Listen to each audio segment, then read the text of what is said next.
کرو کن چکروں میں پڑے ہو، کن جمیلوں میں پڑے ہو، کیا تمہارے اندر غلام گردش ہوئے، کیا جذبے بھر دیے ہیں کہ تمہیں پتہ نہیں کہ آقا رحمت صلی اللہ علیہ وآلہ وسلم کے بغیر تم کچھ بھی نہیں ہو۔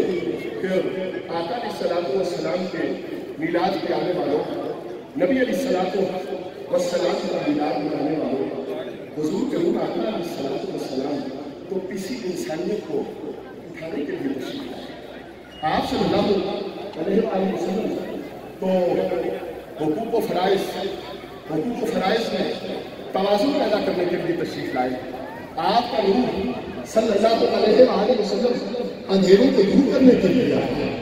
آپ صلی اللہ علیہ وآلہ وسلم کی ذات انور وہ ہے کہ جس کی وجہ سے عورتوں کو عزت ملی، جس کی وجہ سے حقوق و فرائض میں توازن پیدا ہوا۔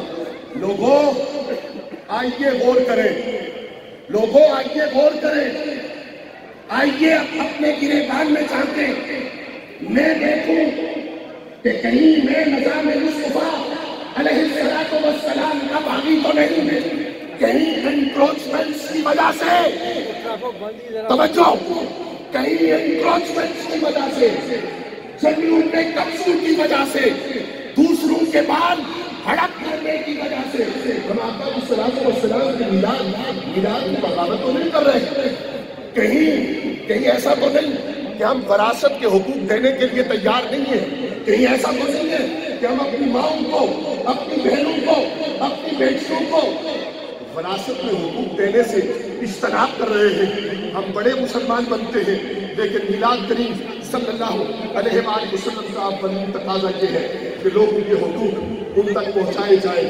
اگر میرے پاس کسی کا حق ہے تو وہ چھین کر کہے کہ یہ میلاد کریم صلی اللہ علیہ وآلہ وسلم کا تحفہ ہے۔ اگر آپ میں سے کسی کے پاس کسی کا ریاست کا، اپنے عزیز کا، اپنے رشتہ دار کا حق ہے تو وہ اس کو لٹا کر آقا علیہ السلام کے میلاد کو صحیح معنوں میں سلام پیش کیجیے۔ اللہ رب العالمین ہم سب کا حامی ناصر ہو کہ محمد سے وفا کرنے تو ہم تیرے ہیں، یہ جہاں چیز ہے کیا اللہ